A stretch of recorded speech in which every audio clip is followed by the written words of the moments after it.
എല്ലാവർക്കും കർത്താവായിരിക്കുന്ന യേശുക്രിസ്തുവിൻ്റെ നാമത്തിൽ സ്നേഹവന്ദനം. നമുക്ക് ഒരു ദിവസം കൂടി ദൈവവചനത്തിൻ്റെ പഠനത്തിനായിട്ട് നമുക്ക് ലഭിച്ചുവല്ലോ. നമുക്ക് ദൈവത്തിന് നന്ദി പറയാം. വളരെ പ്രാധാന്യമുള്ളതും വളരെ വിശാലവുമായിരിക്കുന്ന ഒരു വിഷയമാണ് ഇന്നത്തെ ചർച്ചയുടെ പ്രതിപാദ്യം.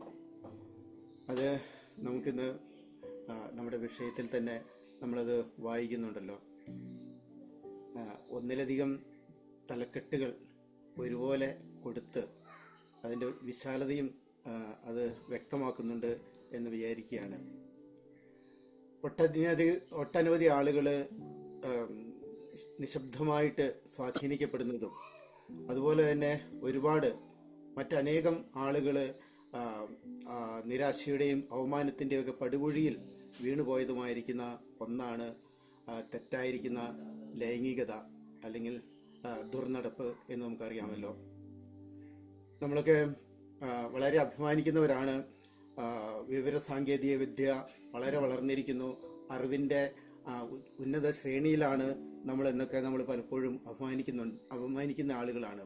എന്നാൽ അത്ര തന്നെ ആ വിരൽത്തുമ്പുകളുടെ സമീപത്ത് തന്നെ അത്രത്തോളം അടുത്ത് വലിയൊരു അപകടവും ഉണ്ട് എന്നുള്ളതായിരിക്കുന്ന ഒരു ഓർമ്മപ്പെടുത്തലാണ് ഇന്നത്തെ മെസ്സേജിൻ്റെ വിഷയം എന്ന് പറയുന്നത്. മാത്രമല്ല, ഇന്നത്തെ കമ്പോളവൽക്കരണ സമൂഹത്തിൽ മനുഷ്യനെ തെറ്റായിരിക്കുന്ന ദിശയിലേക്ക് നയിക്കുന്ന ഒട്ടനവധി ഘടകങ്ങൾ ഉണ്ടെന്ന് നമുക്കറിയാം. ഒരു കൺസ്യൂമറിസത്തിൻ്റെ അല്ലെങ്കിൽ ഉപഭോക്തൃ സംസ്കാരത്തിൻ്റെ ഭാഗമായിട്ട് വളരെയധികം വിപണന തന്ത്രത്തിലൂടെ മനുഷ്യൻ്റെ ബലഹീനതയെ ചൂഷണം ചെയ്ത് അങ്ങനെ ഒരു ചിന്ത ആളുകൾക്ക് ഇട്ടുകൊടുത്ത് തെറ്റായിരിക്കുന്ന വഴിക്ക് അങ്ങനെ കൊണ്ടുപോകുന്ന ഒരു രീതി നമുക്കിന്ന് കാണാനായിട്ട് സാധിക്കും. അതുകൊണ്ട് തന്നെ ഈ മൂല്യച്യുതിയെ വളരെ നോർമലൈസ് ചെയ്യാനായിട്ട് ഇന്നത്തെ സമൂഹം വളരെ മിടുക്ക് കാണിക്കുന്നുണ്ട് എന്ന് നമ്മൾ ഓർക്കണം. അതിന് ബൂസ്റ്റ് ചെയ്യാനായിട്ട് ആവശ്യമായിരിക്കുന്ന ഒക്കെ നമുക്ക് ചുറ്റും ഉണ്ട് എന്നുള്ളത് നമ്മൾ ഇത്തരണത്തിൽ ഓർക്കേണ്ടതായിരിക്കുന്ന കാര്യമാണ്.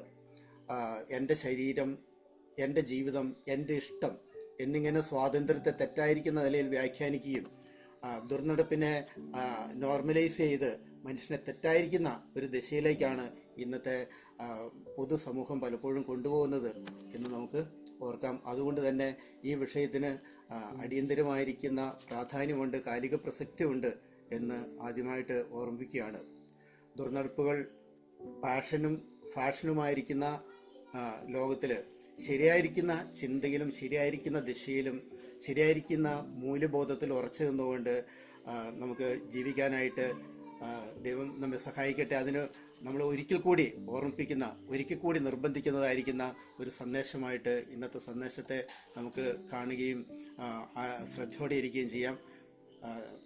ബഹുമാനപ്പെട്ട ബ്രദറിനെ സ്നേഹത്തോടെ ഈ വിഷയത്തിൻ്റെ അവതരണത്തിനായിട്ട് ക്ഷണിക്കുകയാണ്.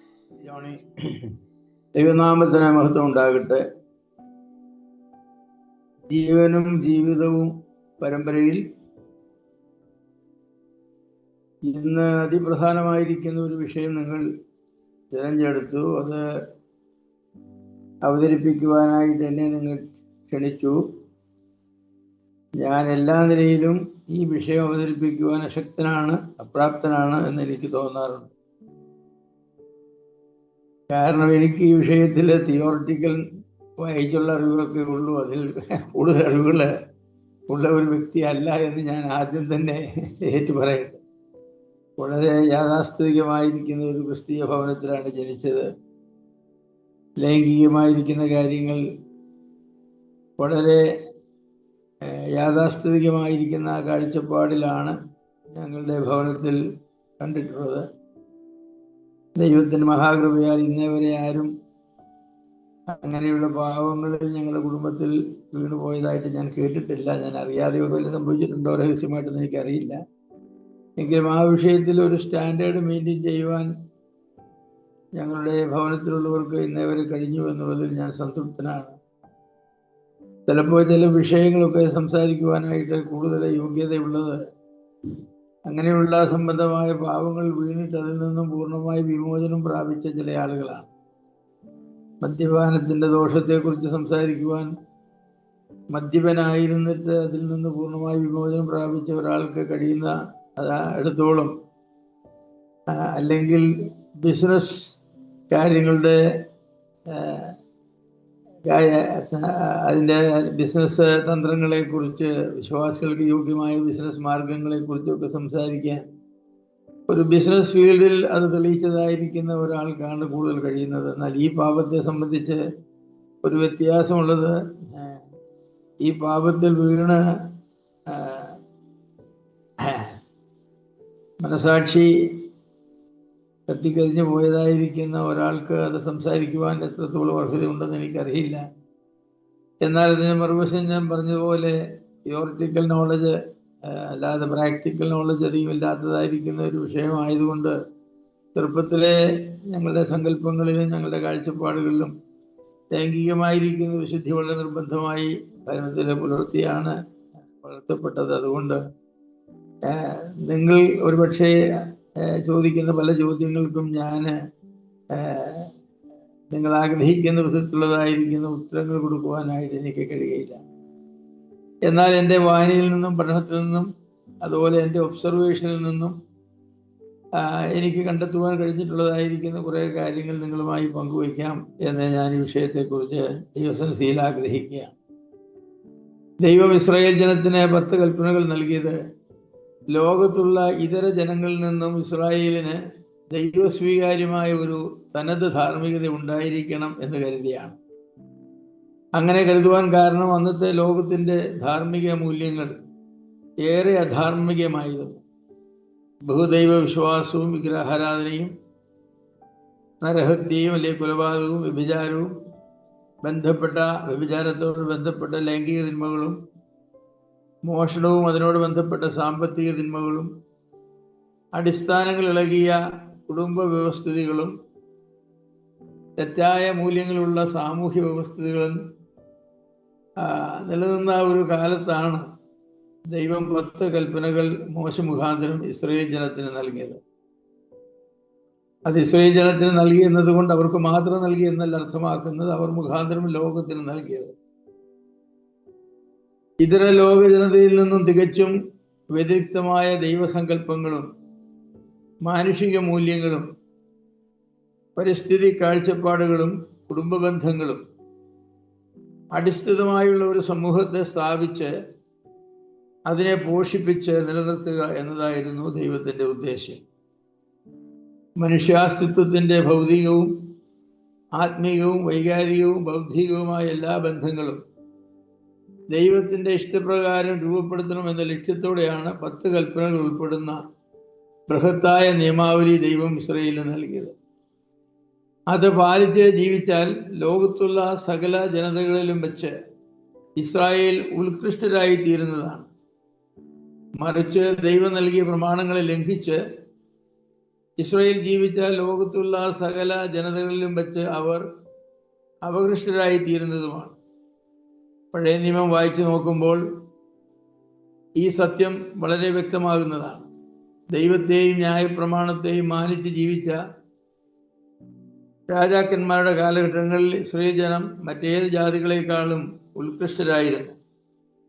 എന്നാൽ അവർ ദൈവത്തെയും ന്യായപ്രമാണത്തെയും തള്ളിക്കളഞ്ഞ് അവർക്ക് തോന്നിയ പ്രകാരം ജീവിക്കാനായിട്ട് തുടങ്ങിയപ്പോൾ അവർക്ക് ദൈവം കൊടുത്ത ധാർമ്മികത തള്ളിക്കളഞ്ഞു എന്ന് മാത്രമല്ല, ജാതികളുടെ മ്ലേച്ഛതകളിലേക്കും ദുരാചാരങ്ങളിലേക്കും അവർ വഴുതി വീണ് ലോകത്തിന് മുൻപിൽ നിന്ദരായി കിടക്കുന്ന കാഴ്ചയാണ് നമുക്ക് കാണുവാനായിട്ട് കഴിയുന്നത്. ഇന്നത്തെ നമ്മുടെ പരിഗണനയിലുള്ളത് 7ാമത്തെ കൽപ്പനയും അതിനോട് ബന്ധപ്പെട്ട വിഷയങ്ങളുമാണ്. വ്യഭിചാരം ചെയ്യരുത്, ഡു നോട്ട് കമ്മിറ്റ് അഡൾട്ടറി എന്നതാണ് 7ാമത്തെ കൽപ്പന. വിശദീകരണങ്ങളൊന്നും നൽകാതെ വളരെ സംക്ഷിപ്തമായിട്ടാണ് ഈ കൽപ്പന നൽകിയിട്ടുള്ളത്. സാങ്കേതികവും അസാങ്കേതികവുമായ അർത്ഥങ്ങൾ ഈ വ്യഭിചാരം എന്ന വാക്കിനുണ്ട്. സാങ്കേതിക അർത്ഥത്തിൽ വിവാഹിതരായ ആളുകൾ തങ്ങളുടെ പങ്കാളികളല്ലാത്ത മറ്റ് വിവാഹിതരോ അവിവാഹിതരോ ആയ ആളുകളുമായി നടത്തുന്ന ലൈംഗിക ബന്ധത്തിലാണ് വ്യഭിചാരം എന്ന് പറയുന്നത്. പരസംഗം അല്ലെങ്കിൽ ഫോർണിക്കേഷൻ എന്ന ബന്ധപ്പെട്ട ഒരു വാക്കുണ്ട്. അതിൻ്റെ സാങ്കേതികമായ അർത്ഥം അവിവാഹിതർക്കിടയിലുള്ള ലൈംഗിക ബന്ധങ്ങളെക്കുറിച്ചാണ്. വ്യഭിചാരവും പരസംഗവും അവയുടെ വിശാല അർത്ഥത്തിൽ ഏത് വിധത്തിലുള്ള ലൈംഗിക തെറ്റുകളെയും ഉൾക്കൊള്ളുന്നവയാണ്. ഇന്നത്തെ ലോകത്ത് വിവാഹബന്ധത്തിന് പുറത്ത് കാണപ്പെടുന്ന എല്ലാവിധ ലൈംഗിക പ്രവൃത്തികളെയും വ്യഭിചാരം, പരസംഗം മുതലായ വാക്കുകളുടെ പരിധിയിൽ കൊണ്ടുവരാവുന്നതാണ്. വ്യഭിചാരവും പരസംഗവും സാധാരണ അർത്ഥത്തിൽ പര്യായ പദങ്ങളാണ്. ആ അർത്ഥത്തിലാണ് നാം ഇവിടെ ആ വാക്കുകളെ ഉപയോഗിക്കുന്നത്. വ്യഭിചാരം ചെയ്യരുത് എന്നതുകൊണ്ട് അവിഹിതമായ യാതൊരു ലൈംഗിക ബന്ധവും പുലർത്തരുത്, അതിലിടപെടരുത് എന്നാണ് ദൈവം ഉദ്ദേശിച്ചിട്ടുള്ളത്. വ്യത്യസ്തങ്ങളായ ലൈംഗിക ബന്ധങ്ങൾക്ക് തനതായ പേരുകൾ ഇന്ന് ലോകം നൽകുന്നുണ്ട്. ഇംഗ്ലീഷ് ഭാഷയിൽ ഹോമോസെക്ഷുവാലിറ്റി, ലെസ്ബിയനിസം, ബെസ്റ്റിയാലിറ്റി, പീഡോഫീലിയ മുതലായവ അങ്ങനെയുള്ള ചില ടെർമിനോളജികളാണ്. അതൊക്കെ ഇന്ന് എല്ലാ ഭാഷകളിലും എല്ലാ സംസ്കാരങ്ങളിലും ആളുകൾ ഉപയോഗിക്കാനായിട്ട് തുടങ്ങിയിട്ടുണ്ട്. വ്യഭിചാരം ചെയ്യരുത് എന്ന കൽപ്പനയിൽ ഇവയെല്ലാം ഉൾപ്പെടുത്തിയിട്ടുണ്ട് എന്ന് വേണം വിചാരിക്കുവാൻ. കാരണം പഞ്ചഗ്രന്ഥങ്ങൾ എടുത്ത് പറഞ്ഞിട്ടുള്ള അല്ലെങ്കിൽ എടുത്തു പറഞ്ഞ് വിലക്കിയിട്ടുള്ള പാപങ്ങളാണ് മേൽക്കുറിച്ച പാപങ്ങളെല്ലാം. ആധുനിക ലോകത്തെ ലൈംഗിക ആസ്വാദനത്തിനായി നിരവധി ഉപാധികളും ഉൽപ്പന്നങ്ങളും ലഭ്യമാണ്. വിവാഹിതരായ പുരുഷനും സ്ത്രീയും തമ്മിലുള്ള ശാരീരിക ബന്ധം ഒഴികെ മറ്റെല്ലാ വിധത്തിലുള്ള ലൈംഗിക ബന്ധങ്ങളും വ്യഭിചാരത്തിന്റെ പരിധിയിൽ വരുന്നതാണ്. ആ അർത്ഥത്തിലാണ് നാം ഇവിടെ വ്യഭിചാരം എന്ന വാക്കിനെ ഉപയോഗിക്കുന്നത്. ദൈവ മനുഷ്യനെ സൃഷ്ടിച്ചത് ലൈംഗികതയുള്ള വ്യക്തിത്വത്തോടു കൂടെയാണ്. ലൈംഗികത വംശവർദ്ധനത്തിനുള്ള ഒരു മാർഗമാണെങ്കിലും മനുഷ്യനെ സംബന്ധിച്ച് വംശവർദ്ധനത്തിനുള്ള മാർഗം മാത്രമായിട്ടല്ല ദൈവം അതിനെ വിഭാവന ചെയ്തിട്ടുള്ളത്. സദൃശവാക്യങ്ങളിൽ പറഞ്ഞിട്ടുള്ളതുപോലെ ഭർത്താവും ഭാര്യയും പരസ്പരം ആനന്ദം കണ്ടെത്തുവാൻ തക്കവണ്ണമാണ് ദൈവം അവരെ സൃഷ്ടിച്ചിട്ടുള്ളത്. യൗവനക്കാരാ, നിന്റെ യൗവനത്തിലെ ഭാര്യയിൽ സന്തോഷിച്ചു കൊള്ളുക എന്നാണ് സദൃശവാക്യങ്ങൾ 5:18 നാം വായിക്കുന്നത്. ഇവിടെ പറഞ്ഞിട്ടുള്ള സന്തോഷിച്ചു കൊള്ളുക എന്നത് രണ്ടാളുകൾ ഒരുമിച്ചിരുന്ന് ആഹാരം കഴിക്കുന്നതിലെ സന്തോഷമല്ല. അത് സന്തോഷമാണ്, എന്നാൽ അതിനേക്കാൾ ഉപരിയായി ശാരീരിക ബന്ധത്തിലെ സന്തോഷമാണ് ഇവിടെ ഉദ്ദേശിച്ചിട്ടുള്ളത്. ഈ ആശയം ബൈബിളിൽ ഉടനീളം നമുക്ക് കാണുവാനായിട്ട് കഴിയുന്നതാണ്. ആദം തന്റെ ഭാര്യയെ പരിഗ്രഹിച്ചു എന്ന് പറയുമ്പോൾ ആഡം ന്യൂ ഈവ് എന്നാണ്. ദൈവത്തെ അറിയുക എന്ന് പറയുവാനായിട്ട് ഉപയോഗിച്ചിട്ടുള്ള അതേ എബ്രായ വാക്ക് തന്നെയാണ് ആദം ഹവ്വയെ അറിഞ്ഞു എന്നതിനും ഉപയോഗിച്ചിട്ടുള്ളത്. അറിവിൻ്റെ ഏറ്റവും ഉന്നതമായിരിക്കുന്ന തലത്തിലുള്ള അറിവാണത്. മാനസികവും വൈകാരികവും ശാരീരികവും ആത്മീയവും ആയിട്ടുള്ളതായിരിക്കുന്ന ഒരു അറിവാണ് അറിവിൽ അതുകൊണ്ട് ഉദ്ദേശിക്കുന്നത്. ഒരു പുരുഷൻ തൻ്റെ ഭാര്യയെ മാനസികമായി അറിഞ്ഞു, ശാരീരികമായി അറിഞ്ഞു, ആത്മീകമായി അറിഞ്ഞു, വൈകാരികമായി അറിഞ്ഞു, ഇനി ബൗദ്ധികമായി അറിഞ്ഞു, എല്ലാ തലത്തിലും അവൻ അറിഞ്ഞു. അവളെ സംബന്ധിച്ച് അറിയേണ്ടതെല്ലാം അറിഞ്ഞു. ആ അറിവിനാണ് പരിഗ്രഹണം എന്ന് പറയുന്നത്. അതാണ് ലൈംഗിക ബന്ധം എന്നതുകൊണ്ട് ഉദ്ദേശിച്ചിട്ടുള്ളത്. ദൈവത്തിന് തന്റെ ജനവുമായുള്ള സ്നേഹബന്ധത്തെ കുറിക്കുവാൻ ദൈവം ഉപയോഗിച്ചിട്ടുള്ള ഒരു ദൃഷ്ടാന്തം തന്നെ ഒരു യൗവനക്കാരൻ തന്റെ ഭാര്യയുമായുള്ള ബന്ധത്തിൽ ലഭിക്കുന്ന ലൈംഗിക സംതൃപ്തിയാണ്. യെശയ്യാപ്രവചനം 62:5 അങ്ങനെയാണ് പറയുന്നത്. മണവാളൻ തന്റെ മണവാടിയിൽ സന്തോഷിക്കുന്നത് പോലെ യഹോവ തന്റെ ജനത്തിൽ സന്തോഷിച്ചു. അപ്പോൾ ഒരു മണവാളനും മണവാട്ടിയും തമ്മിലുള്ളതായിരിക്കുന്ന സന്തോഷം എന്ന് പറയുന്നത് അത് ഏത് വിധത്തിലുള്ള സന്തോഷത്തെക്കുറിച്ച് ചിന്തിച്ചാലും അതിൽ ഏറ്റവും ഉന്നതമാണ്, ഏറ്റവും പൂർണ്ണമാണ്, അത് ഏറ്റവും സംതൃപ്തമാണ്, സംശുദ്ധമാണ്. കാരണം ദൈവത്തിന്റെ ജനവുമായുള്ള ബന്ധത്തോടെ ബന്ധപ്പെടുത്തുവാൻ കഴിയുന്ന, ഉപമിക്കുവാൻ കഴിയുന്ന ഒരു ബന്ധമാണ് ഒരു പുരുഷന് തന്റെ ഭാര്യയുമായുള്ള ബന്ധമെന്ന് പറയുന്നത്. ഉത്തമഗീതം 9-ാം അധ്യായം 9-ാമത്തെ വാക്യത്തില് ഭാര്യ ഭർത്താക്കന്മാരുടെ ശാരീരിക ബന്ധം ഉൾപ്പെടെയുള്ളതായിരിക്കുന്ന ആ ബന്ധത്തെക്കുറിച്ച് പറയുമ്പോൾ സുഖിക്കുക എന്ന വാക്കാണ് ഉപയോഗിച്ചിട്ടുള്ളത്. ഇതിന്റെ ഭാര്യയുമായി സുഖിക്കുക. ആ ഉത്തമഗീതത്തിലേക്ക് വരുമ്പോൾ ഭാര്യ ഭർത്താക്കന്മാരുടെ ശാരീരിക ബന്ധത്തിൽ സുഖം തരുന്നതായിരിക്കുന്ന ശരീരഭാഗങ്ങളെക്കുറിച്ച് വിശദമായ വിവരണങ്ങൾ ദൈവം നൽകിയിട്ടുണ്ട്. കാരണം ദൈവം ആഗ്രഹിക്കുന്ന വിധത്തിൽ ഒരു ഭർത്താവും ഭാര്യയും പരസ്പരം സുഖിക്കണമെങ്കിൽ, എൻജോയ് ചെയ്യണമെങ്കിൽ കേവലം വാക്കുകൾ തമ്മിലുള്ളതായിരിക്കുന്ന വാക്കുകൾ കൊണ്ടുള്ള ആശയവിനിമയം മാത്രം പോരാ. അവർക്ക് അവരുടെ ശരീരത്തിൻ്റെ എല്ലാ ഭാഗങ്ങളും ഉൾക്കൊള്ളുന്നതായിരിക്കുന്ന ഒരു കമ്മ്യൂണിക്കേഷനാണ് ആവശ്യമായിരിക്കുന്നത്. അതിന് സഹായകരമായിരിക്കുന്ന ശരീരഭാഗങ്ങളെക്കുറിച്ച് വിശദമായിട്ട് തന്നെ ദൈവം അത് പറഞ്ഞിട്ടുണ്ട്. ഏതാണ്ട് 29 ശരീരഭാഗങ്ങളെക്കുറിച്ച് അങ്ങനെ പറഞ്ഞിട്ടുണ്ട്. അവയെല്ലാം തന്നെ ലൈംഗിക പ്രസക്തിയുള്ള ശരീരഭാഗങ്ങളാണ്. അപ്പോൾ ദൈവത്തിൻ്റെ ആത്മാവ് രേഖപ്പെടുത്തി എന്തിനാണെന്ന് ചോദിച്ചാൽ, മനുഷ്യൻ്റെ ലൈംഗികത അതിൻ്റെ പൂർണ്ണതയിൽ ഏറ്റവും സംശുദ്ധമായി തന്നെ തൃപ്തിപ്പെട്ടുകൊണ്ടും ജീവിക്കണമെങ്കിൽ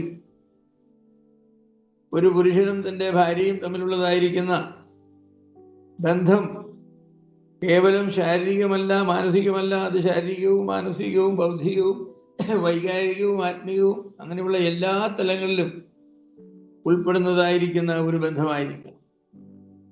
ബുദ്ധിപൂർവമായിരിക്കുന്ന സംസാരങ്ങളും ചേഷ്ടകളും നോട്ടങ്ങളും ഭാവങ്ങളും ഭാവനകളും സ്പർശനങ്ങളും ചുംബനങ്ങളും എല്ലാം അതിൽ ഉൾപ്പെടുത്തിയിട്ടുണ്ട്. ദൈവത്തിൻ്റെ വചനം അതിനാവശ്യമായിരിക്കുന്ന നിർദ്ദേശങ്ങൾ നമുക്ക് നൽകുന്നുണ്ട്. അപ്പോൾ ലൈംഗിക ബന്ധത്തിൽ ആസ്വാദനം നൽകുന്ന ശരീരഭാഗങ്ങളെക്കുറിച്ച് ദൈവത്തിൻ്റെ ആത്മാവ് തന്നെ എടുത്തു പറഞ്ഞിട്ടുണ്ട് എന്നുള്ളത് കൊണ്ട് അങ്ങനെയുള്ളതായിരിക്കുന്ന ബന്ധം ഏറ്റവും ആസാധ്യമാക്കി തീർക്കണം എന്ന് തന്നെയാണ് ദൈവം ആഗ്രഹിക്കുന്നത്. സദൃശ്യവാക്യങ്ങൾ 5:19 ഭാര്യാഭർത്തൃ ബന്ധത്തെക്കുറിച്ച് പറയുമ്പോൾ അവളുടെ സ്ഥാനങ്ങൾ എല്ലാ കാലത്തും നിന്നെ രമിപ്പിക്കട്ടെ എന്നൊരു പ്രസ്താവനയുണ്ട്. ഭാര്യാഭർത്തൃ ബന്ധത്തിൽ അവരുടെ ലൈംഗിക ആസ്വാദനത്തിൽ സ്ഥലങ്ങൾക്ക് അതീവ പ്രാധാന്യമാണ് ദൈവവചനം നൽകിയിട്ടുള്ളത്. അതങ്ങനെ തന്നെയാണെന്ന് എല്ലാവർക്കും അറിയുകയും ചെയ്യാം. ഭാര്യയും ഭർത്താവും ജീവിച്ചിരിക്കുന്ന കാലത്തെല്ലാം, അത് യൗവനത്തിലും മധ്യവയസ്സിലും വാർദ്ധക്യത്തിലും, ശാരീരിക ബന്ധം വഴി പരസ്പര സന്തോഷവും സംതൃപ്തിയും കണ്ടെത്തേണ്ടതാണ്. ഭാര്യാഭർത്തൃബന്ധം എന്നതാണല്ലോ ഉത്തമഗീതത്തിന്റെ ഇതിവൃത്തം തന്നെ. ആ പുസ്തകം തുടങ്ങുന്നത് തന്നെ ഭാര്യാഭർത്താക്കന്മാരുടെ സ്നേഹനിബിഡമായ ചുംബനത്തെക്കുറിച്ചുള്ള പരാമർശനത്തോടു കൂടിയാണ്. 1-ാം അധ്യായത്തിന് 2-ാം വാക്യത്തിൽ അവൻ തൻ്റെ അധരങ്ങളാൽ എന്നെ ചുംബിക്കട്ടെ എന്നാണ് ശൂന്യങ്കാരി തൻ്റെ പ്രിയനോട് പറയുന്നത്, അല്ലെങ്കിൽ പ്രിയനെ കുറിച്ച് പറയുന്നത്. ഉത്തമഗീതത്തിലൂടെ ഉടനീളം തന്നെ പ്രിയനും പ്രിയയും അഗാധവും ആത്മാർത്ഥവുമായ സ്നേഹപ്രകടനങ്ങളിൽ വ്യാപൃതരും താല്പര്യമുള്ളവരുമായി വർണ്ണിക്കപ്പെടുന്നത് നമുക്ക് കാണാം. ലൈംഗിക ആസ്വാദനം അതിൻ്റെ പൂർണ്ണതയിൽ അനുഭവിക്കുവാൻ തക്കവണ്ണമാണ് ദൈവം കുടുംബത്തെയും കുടുംബബന്ധത്തെയും സ്ഥാപിച്ചിട്ടുള്ളത്. എന്നാൽ ഈ വിഷയത്തിൽ പരാജയം സംഭവിച്ചാൽ ഉണ്ടാകുന്ന ആപത്താണ് വ്യഭിചാരം എന്ന് ഞാൻ പറയട്ടെ. ഭവനത്തിൽ വിശപ്പിന് ആഹാരം കിട്ടിയില്ലെങ്കിൽ ആഹാരം കിട്ടുന്നിടത്ത് പോയി വിശപ്പടക്കുക എന്നതാണല്ലോ സാധാരണ കണ്ടുവരുന്നത്. ശരീരത്തിൻ്റെ വിശപ്പ്, ദാഹം പോലെയുള്ള നൈസർഗികവും വിശുദ്ധവുമായ ഒരു ആവശ്യമാണ് ലൈംഗിക സംതൃപ്തി എന്നുള്ളത്. സ്വന്തം കുടുംബജീവിതത്തിൽ സ്വന്തം ഭാര്യയും സ്വന്തം ഭർത്താവുമായി സംതൃപ്തമായി ലൈംഗിക ബന്ധം പുലർത്താത്തവർ തെറ്റായ സ്ഥാനത്തും മാർഗത്തിലും ലൈംഗിക സംതൃപ്തി കണ്ടെത്തുവാനുള്ള സാധ്യത നമുക്കൊരിക്കലും തള്ളിക്കളയുവാൻ കഴിയുകയില്ല. അങ്ങനെ ഒരു കാര്യം സംഭവിക്കണമെന്ന് ദൈവം ഒരിക്കലും ആഗ്രഹിക്കുന്നില്ല. അതുകൊണ്ടാണ് ദൈവം വിവാഹം എന്ന അതിമഹത്തായിരിക്കുന്ന സ്ഥാപനത്തെ സ്ഥാപിച്ചതും ആ വിവാഹബന്ധം എങ്ങനെയാണ് പുലർത്തേണ്ടത് എന്നത് സംബന്ധിച്ച് വിശദമായ നിർദ്ദേശങ്ങൾ നൽകിയിട്ടുള്ളത്. പഴയ നിയമം വിവാഹബന്ധത്തിന് ഏറെ പ്രാധാന്യം നൽകുന്നുണ്ട്. ആദമിനെ സൃഷ്ടിച്ചു കഴിഞ്ഞ് 6-ാം ദിവസം തന്നെ ഹവ്വയും സൃഷ്ടിച്ചു. മണിക്കൂറുകളുടെ വ്യത്യാസമേ ഉള്ളൂ.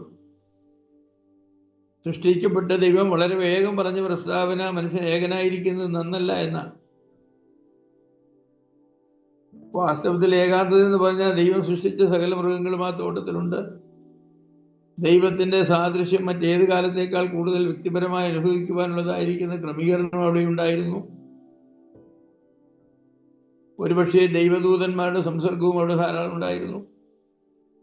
ഇതെല്ലാമായിട്ടും ദൈവം മനുഷ്യന്റെ അവസ്ഥയെക്കുറിച്ച് പറഞ്ഞത് ഏകനായിരിക്കുക എന്നാണ്. അത് നന്നല്ല എന്ന് കണ്ട് ദൈവം ഉടൻ തന്നെ ഒരു സ്ത്രീയെ മനുഷ്യനിൽ നിന്ന് തന്നെ ഉളവാക്കുകയാണ് ചെയ്തത്.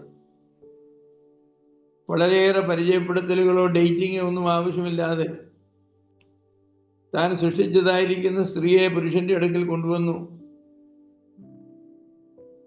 എത്ര നേരത്തെ സംസാരവും പരിചയപ്പെടുത്തലും അവിടെ നടന്നുവെന്നൊന്നും പറഞ്ഞിട്ടില്ല. കാരണം ഉൽപ്പത്തി പുസ്തകം സംക്ഷിപ്തമായ വിവരണങ്ങൾ മാത്രമാണ് നൽകിയിട്ടുള്ളത്. എങ്കിലും ആദമിന്റെ അടുക്കലേക്ക് കൊണ്ടുവന്ന ഹവ്വയെ നോക്കിയിട്ട് ആദമിന് പറയുവാനായിട്ട് കഴിഞ്ഞത്, ഇത് എൻ്റെ ശരീരത്തിൽ നിന്ന് ശരീരവും എൻ്റെ സ്ത്രീയിൽ നിന്ന് അസ്ഥിയുമാകുന്നുവെന്നാണ്. അസ്തിത്വപരമായി ഞങ്ങൾക്ക് തമ്മിൽ വളരെയധികം കമ്പാറ്റബിലിറ്റി ഉണ്ട്.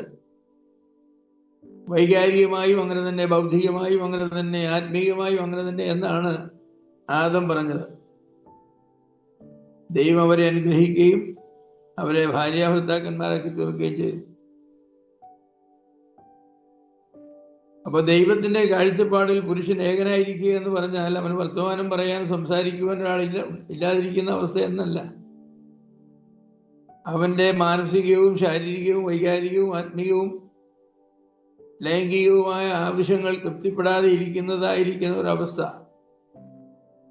ആ വിഷയങ്ങളിൽ കമ്മ്യൂണിക്കേഷൻ, ആശയവിനിമയം നടത്തുവാൻ ആരുമില്ലാത്ത ഒരവസ്ഥ, അത് ഒട്ടും നല്ലതല്ല എന്നാണ് ദൈവം കണ്ടത്. അതുകൊണ്ട് ദൈവം വിവാഹം സ്ഥാപിച്ചു. പൂർണ്ണതയിൽ സൃഷ്ടിക്കപ്പെട്ട മനുഷ്യനാണ്. അതുകൊണ്ട് പ്രായം പറയുമ്പോൾ ഒരു ദിവസമേ ഉള്ളുവെങ്കിലും അത് അതിൻ്റെ ബയോളജിക്കൽ ഏജ് മാത്രമാണ്. എന്നാൽ മറ്റെല്ലാ തലത്തിൽ നോക്കിയാലും ആത്മീയ ഏജോ തൻ്റെ ബൗദ്ധികമായ ഏജോ ഒക്കെ നോക്കിയാൽ ഞാൻ വിചാരിക്കുന്നു പ്രായപൂർത്തിയായ നല്ല യൗവനത്തിൽ അതിൻ്റെ പൂർണ്ണതയിലേക്ക് വന്നതായിരിക്കുന്ന ഒരു പുരുഷനുണ്ടായിരിക്കേണ്ട എല്ലാ മെച്യൂരിറ്റി ആ പുരുഷനും സൃഷ്ടിക്കപ്പെട്ടതായിരിക്കുന്ന ഹവ്വയ്ക്കും ഉണ്ടായിരുന്നു. അതുകൊണ്ടാണ് അടുത്ത അധ്യായത്തിൽ ആദം ഹവ്വയെ പരിഗ്രഹിച്ചു എന്ന് 4-ാമത്തെ അധ്യായത്തിൽ പറഞ്ഞിരിക്കുന്നത്. അവർ ചെയ്തതായിരിക്കുന്ന പ്രവൃത്തികളിൽ ഏറ്റവും പ്രധാനപ്പെട്ട പ്രവൃത്തിയായിട്ട് എടുത്തു പറഞ്ഞിട്ടുള്ളത് ഈ പരിഗ്രഹണമാണ്. അവർ സംസാരിച്ച് കാണും, ചിരിച്ചു കാണും, ഒരുമിച്ച് നടന്നു കാണും, പല കാര്യങ്ങൾ അവർ ചെയ്ത് കാണും. നമുക്കറിയാം, പഴം പറിക്കുകയും തിന്നുകയൊക്കെ ചെയ്തു. എന്നാൽ അവരുടെ ആ കുടുംബ ബന്ധത്തോടുള്ള ബന്ധത്തിൽ എടുത്തു പറഞ്ഞിട്ടുള്ളത് ആദം ഹവ്വയെ പരിഗ്രഹിച്ചു എന്നാണ്. അവിടെ ലൈംഗിക ബന്ധമുണ്ടായി. ദൈവം പ്രതീക്ഷിച്ചതും ദൈവം കൽപ്പിച്ചതും അതാണ്. ദൈവം അവരോട് പറഞ്ഞതും അങ്ങനെയാണ്. പാപൻ ലോകത്ത് പ്രവേശിക്കുന്നതിന് മുമ്പ് തന്നെ പറഞ്ഞു, നിങ്ങൾ സന്താന സമൃദ്ധിയുള്ളവരാകണമെന്ന്. സന്താന സമൃദ്ധി ഉണ്ടാകണമെങ്കിൽ പുരുഷനും സ്ത്രീയും തമ്മിൽ ബന്ധപ്പെടണം. അങ്ങനെ ബന്ധപ്പെടുവാനുള്ളതായിരിക്കുന്ന കൽപ്പനയും ബന്ധപ്പെടുവാനുള്ളതായിരിക്കുന്ന നിർദ്ദേശവുമാണ് ദൈവം മനുഷ്യന് നൽകിയത്. അപ്പോൾ മനുഷ്യന്റെ സെക്ഷുവാലിറ്റിയെ ദൈവം വിശുദ്ധീകരിച്ച് നൽകുകയാണ് ചെയ്തത്. അശുദ്ധമായ ഒന്നും അവിടെ ഉണ്ടായിരുന്നില്ല. അതുകൊണ്ടൊരു പ്രത്യേക വിശുദ്ധീകരണം ആവശ്യമില്ല. എങ്കിലും സൃഷ്ടാവ് അത് അനുവദിച്ച് നൽകുക എന്നുള്ളത് സൃഷ്ടാവിന്റെ വിശുദ്ധീകരണമാണ്. പഴയ നിയമം വായിക്കുമ്പോൾ നമുക്കറിയാം ഈ പ്രയോഗം വളരെയധികം ഉണ്ട്. അവൻ അവളുടെ അടുക്കൽ ചെന്നു, അല്ലെങ്കിൽ അവൻ അവളെ പരിഗ്രഹിച്ചു.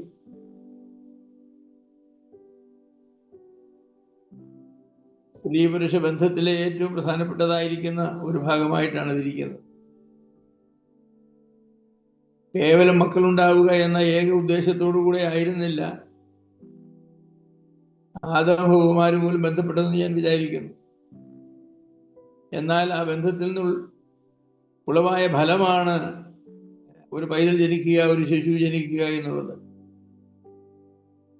അപ്പൊ സ്വന്തം കുടുംബത്തിൽ സ്വന്തം ഭാര്യയും ഭർത്താവുമായി സംതൃപ്തമായ ലൈംഗിക ബന്ധം പുലർത്താതെ വന്നാൽ തെറ്റായ സ്ഥാനത്തും മാർഗത്തിൽ ലൈംഗിക സംതൃപ്തി കണ്ടെത്തുവാനുള്ളതായിരിക്കുന്ന സാധ്യതയാണുള്ളത്. പഴയ നിയമം വായിക്കുമ്പോൾ വ്യഭിചാരത്തിന് നിർദ്ദേശിക്കപ്പെട്ട ശിക്ഷ മരണമാണെന്ന് നമുക്കറിയാം. വ്യഭിചാരത്തിൽ പിടിക്കപ്പെടുന്നവരെ കല്ലെറിഞ്ഞു കൊല്ലണമെന്നായിരുന്നു പഴയ നിയമത്തിലെ കൽപ്പന. ലേവ്യ പുസ്തകം 20-ാം അധ്യായത്തിന്റെ 10-ാമത്തെ വാക്യം, ആവർത്തനം 22 മുതലായി നിരവധി ഭാഗങ്ങൾ അത് സംബന്ധിച്ച് വ്യക്തമായിരിക്കുന്ന കൽപ്പന നൽകിയിട്ടുണ്ട്. ശാസ്ത്രിമാരും പരീക്ഷന്മാരും വ്യഭിചാരത്തിൽ പിടിക്കപ്പെട്ട ഒരു സ്ത്രീയെ കർത്താവിന്റെ അടുക്കൽ കൊണ്ടുവന്നിട്ട് ഇങ്ങനെയുള്ളവരെ കല്ലെറിയണമെന്ന് മോശ ന്യായപ്രമാണത്തിൽ ഞങ്ങളോട് കൽപ്പിച്ചിരിക്കുന്നു എന്ന് കർത്താവിനോട് പറഞ്ഞു. യോഹന്നാന്റെ സുവിശേഷം 8-ാം അധ്യായത്തിന്റെ 4-5 വാക്യങ്ങൾ അത് വായിക്കാം. ന്യായപ്രമാണം അങ്ങനെ തന്നെയാണ് പറഞ്ഞിട്ടുള്ളത്. ലേവ്യാപുസ്തകം 20 അധ്യായത്തിന്റെ 10-ാമത്തെ വാക്യത്തിൽ, ആവർത്തന പുസ്തകത്തിലും അക്കാര്യം വ്യക്തമായി പറഞ്ഞിട്ടുണ്ട്. അപ്പോൾ അതങ്ങനെയാണെങ്കിൽ രസകരമായ ഒരു കാര്യം ഞാൻ ചൂണ്ടിക്കാണിക്കട്ടെ. പഴയ നിയമത്തിലെ വിവാഹിതനായ ഒരു പുരുഷൻ അവിവാഹിതയോ വിവാഹിതയോ ആയ ഒരു സ്ത്രീയെ, തന്റെ ഭാര്യയല്ലാത്ത ഒരു സ്ത്രീയുമായി ബന്ധപ്പെട്ടാൽ മരണശിക്ഷയാണ് അവർക്ക് ദൈവം വിധിച്ചിരുന്നത്. എന്നാൽ അവിവാഹിതനായ ഒരു പുരുഷൻ അവിവാഹിതയായ ഒരു യുവതിയെ ബലാത്സംഗം ചെയ്യുകയോ പ്രലോഭിപ്പിച്ച് ലൈംഗിക ബന്ധം പുലർത്തുകയോ ചെയ്താൽ അവർക്ക് മരണശിക്ഷ നൽകണമെന്ന് കൽപ്പിച്ചില്ല. അതിന് പകരം പറഞ്ഞത് അവർ വിവാഹം കഴിക്കട്ടെ എന്നാണ്. ആവർത്തന പുസ്തകം 22-ാം അധ്യായത്തിന്റെ 28-29 വാക്യങ്ങൾ നിങ്ങൾക്ക് വായിച്ചു നോക്കാം. അതെന്തുകൊണ്ടാണ് അങ്ങനെ? വിവാഹിതരായ ആളുകൾ ആരെങ്കിലും ഭാര്യയല്ലാതെ ഭർത്താവല്ലാതെ ആരെങ്കിലുമായി ലൈംഗിക ബന്ധം പുലർത്തിയാൽ മരണശിക്ഷ. എന്നാൽ വിവാഹിതരല്ലാത്ത ഒരു പുരുഷനോ ഒരു സ്ത്രീയോ തമ്മിൽ വിവാഹബന്ധം പുലർത്തിയതായി കണ്ടെത്തിയാൽ അവർ വിവാഹം കഴിക്കട്ടെ എന്നാണ്. അപ്പൊ അങ്ങനെ ഒരു ലാഘവം അവിവാഹിതർക്ക് നേരെ കാട്ടുവാനുള്ള കാരണം, അവർ അവിവാഹിതരാകിയാൽ ലൈംഗിക വികാരങ്ങളെ തൃപ്തിപ്പെടുത്തുവാൻ അവർക്ക് അവസരമില്ലായികയാലും ലൈംഗിക വികാരങ്ങളെ നിയന്ത്രിക്കുവാൻ ഒരുപക്ഷെ കഴിയാതെ വരികയാലും അവർ ആ പാപത്തിൽ പ്രവേശിച്ചു എന്ന് വിചാരിക്കട്ടെ. എന്നാൽ അവർ വിവാഹം കഴിച്ച് കുടുംബജീവിതം നടത്തട്ടെ എന്നാണ് ദൈവം വെച്ചിരിക്കുന്ന പ്രമാണം. അവിവാഹിതർക്ക് കന്യകമാരെ ബലാത്സംഗം ചെയ്യുവാനുള്ള അനുവാദമായിട്ടല്ല നൽകിയിട്ടുള്ളത്. പ്രത്യുത അവരുടെ സാഹചര്യത്തോട് ഉള്ള അനുകമ്പാപൂർണവും നീതിയുക്തവുമായ നടപടിയായിട്ടാണ് ദൈവം അങ്ങനെ ഒരു പ്രസ്താവന ചെയ്തത്. കന്യകത്വം നഷ്ടപ്പെടുത്തിയ ഒരു പെൺകുട്ടിയെ അത് നഷ്ടപ്പെടുത്തിയ പുരുഷൻ തന്നെ വിവാഹം കഴിക്കണം. അതിൽ നിന്ന് ഒഴിഞ്ഞു മാറുവാൻ അവന് അനുവാദമില്ല. പെൺകുട്ടിയുടെ പിതാവ് ഞാൻ അവളെ അവനെ വിവാഹം കഴിച്ച് കൊടുക്കുകയില്ല എന്ന് ശഠിച്ചാൽ, വാശി പിടിച്ചാൽ, അവളുമായി ശയിച്ചതായിരിക്കുന്ന പുരുഷനോട് സ്ത്രീധനം വാങ്ങി ആ ബന്ധം അവിടെ അവസാനിപ്പിക്കണം. എന്നാൽ ആ മകൾ ആജീവനാന്തം വിധവയായി പിതാവിന്റെ ഭവനത്തിൽ കഴിയുകയും വേണം. ദാവീദിന്റെ മകളായിരുന്ന താമാറിനെ ദാവീദിന്റെ മകനായ അമ്നോൻ വഷളാക്കി കഴിഞ്ഞ ശേഷം നാം 2 ശമൂവേൽ 13-20 വായിക്കുന്നത്, അങ്ങനെ താമാർ തന്റെ സഹോദരനായ അബ്ശാലോമിന്റെ വീട്ടിൽ ഏകാഗിയായി പാർത്തു എന്നാണ്. ഏകാഗിയായി പാർത്തു. അവളുടെ ജീവിതകാലം മുഴുവൻ അവൾ അവിവാഹിതയായി പാർക്കേണ്ടത് ആവശ്യമായി. കാരണം ലൈംഗിക ബന്ധം അത്ര പവിത്രമായിരിക്കുന്ന ഒരു ബന്ധമാണ്. ഒരു പുരുഷൻ ഒരു സ്ത്രീയുമായി ബന്ധപ്പെട്ടാൽ ആ സ്ത്രീയെ വിവാഹം കഴിച്ച് അവളുമായി കുടുംബജീവിതം നയിക്കുവാനുള്ള കടപ്പാടാണ് അവനുള്ളത്. അങ്ങനെ ഒരു കുടുംബം സ്ഥാപിക്കാനുള്ള കടപ്പാടാണ് ഇരുവർക്കുള്ളത്. ലാഘവത്തോടുകൂടെ ലൈംഗിക ബന്ധത്തിൽ നിന്ന് ഇടപെടാൻ സാധ്യമല്ല. വികാരങ്ങളുടെ തള്ളലിൽ ഞാൻ അങ്ങനെ ചെയ്തു പോയി എന്നൊന്നും ആർക്കും പറയാൻ ഒക്കുകയില്ല.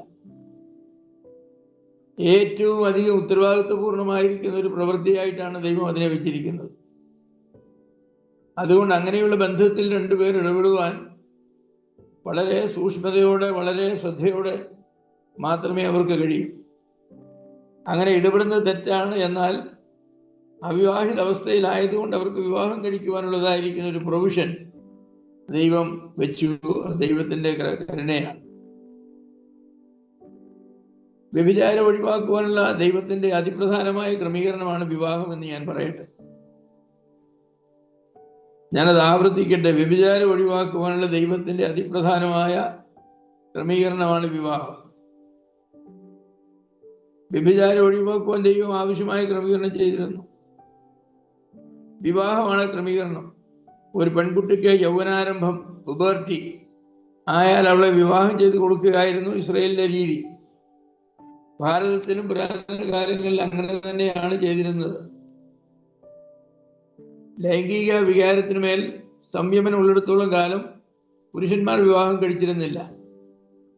എന്നാൽ ലൈംഗിക വികാരത്തെ നിയന്ത്രിക്കുവാൻ എപ്പോൾ ബുദ്ധിമുട്ട് തോന്നുന്നുവോ അപ്പോൾ അവർ വിവാഹം കഴിക്കണം. പുതിയ നിയമത്തിൽ പൗലോസ് ഇതേക്കുറിച്ച് പറഞ്ഞിട്ടുള്ളത് അഴലുന്നതിനേക്കാൾ വിവാഹം കഴിക്കുന്നതാണ് നല്ലതെന്നാണ്. ലൈംഗിക വികാരങ്ങളുമായിട്ട് ഇങ്ങനെ നടക്കുകയും ലൈംഗിക വികാരങ്ങളോടുകൂടി ഒരു സ്ത്രീയെ നോക്കുകയും ആ ബന്ധത്തെക്കുറിച്ച് ചിന്തിക്കുകയും ഒക്കെ ചെയ്യുന്ന അവസ്ഥയ്ക്കാണ് ഈ അഴലുക എന്ന് പറയുന്നത്. അങ്ങനെ അഴലുന്നതിനേക്കാൾ വിവാഹം കഴിക്കുന്നതാണ് നല്ലത്. അപ്പോ അടലാതിരിക്കണമെങ്കിൽ വിവാഹം കഴിക്കണം. ദൈവം അതിനുവേണ്ടിയാണ് വിവാഹം സ്ഥാപിച്ചത്.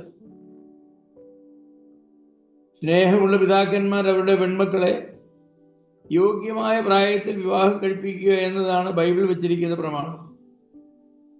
1 കൊരിന്ത്യർ 7-ാം അധ്യായത്തിന്റെ 36 മുതൽ 38 വരെയുള്ള വാക്യങ്ങൾ അതേക്കുറിച്ച് പറഞ്ഞിട്ടുണ്ട്. ഒരു പുരുഷൻ തന്റെ കന്യകയ്ക്ക് വിവാഹപ്രായമായി എന്ന് കണ്ടാൽ അവളെ വിവാഹം കഴിപ്പിക്കട്ടെ. കഴിപ്പിക്കുന്നത് നന്ന്. അവളെ സൂക്ഷിപ്പാൻ യോഗ്യനായ ഒരു പുരുഷനെ കണ്ടെത്തി അവനെ ഏൽപ്പിക്കണം. ഇനിയും ഏതെങ്കിലും കാരണവശാൽ ഈ പെൺകുട്ടിയെ തന്റെ മകളെ വിവാഹം കഴിപ്പിക്കുന്നില്ല എന്ന് പിതാവ് നിശ്ചയിക്കുന്നെങ്കിൽ അതിനുള്ളതായിരിക്കുന്ന അധികാരം തനിക്കുണ്ട്. പക്ഷേ സ്നേഹമുള്ള യാതൊരു പിതാവും മകളുടെ ആഗ്രഹവും താല്പര്യവും ചോദിച്ചറിയാതെ അങ്ങനെ ഒരു തീരുമാനം എടുക്കുകയില്ല. അങ്ങനെ ഒരു തീരുമാനം എടുക്കുന്നത് ക്രൂരവും നിന്ദ്യവുമാണ്. അങ്ങനെ എടുക്കാനുള്ള അനുവാദമൊന്നും ദൈവം നൽകിയിട്ടുണ്ട് എന്ന വാക്യത്തിൽ സൂചിപ്പിച്ചിട്ടില്ല. എന്നാൽ വിവാഹം കഴിപ്പിച്ചു കൊടുക്കുവാനുള്ളതായിരിക്കുന്ന ആത്യന്തികമായിരിക്കുന്ന ഉത്തരവാദിത്വം പിതാവിനാണ്, അത് മറ്റാർക്കുമല്ല എന്ന കാര്യമാണ് അവിടെ ദൈവം അടിവരയിട്ട് പറയുന്നത്. ഇത് വലിയ ഒരു സത്യത്തിലേക്കാണ് വിരൽ ചൂണ്ടുന്നത്. ഇന്ന് പല പെൺകുട്ടികളും അവരെ കോളേജിൽ പോകുമ്പോഴും ജോലിസ്ഥലത്ത് പോകുമ്പോഴും ഒക്കെ ഏതെങ്കിലും പുരുഷന്മാരുമായി സ്നേഹബന്ധത്തിലിടപെടുന്നു. അതുകൊണ്ട് തന്നെ പുരുഷന്മാരും ആൺകുട്ടികളും കോളേജിൽ പഠിക്കുന്ന കാലത്തും ജോലി ഉള്ള സ്ഥലത്തും ഏതെങ്കിലും യുവതിയെ കണ്ടുമുട്ടി അവരുമായിട്ട് സ്നേഹബന്ധമെന്ന് ഞാൻ കൊട്ടേഷനിൽ ഇട്ട് പറയുകയാണ്. സ്നേഹബന്ധത്തിലിടപെടുകയും പലപ്പോഴും ലൈംഗിക ബന്ധത്തിലിടപെടുകയും പിന്നെ ഒടുവിൽ രജിസ്റ്റർ വിവാഹവും മറ്റുമൊക്കെ നടത്തുകയൊക്കെ ചെയ്യുന്നുണ്ട്.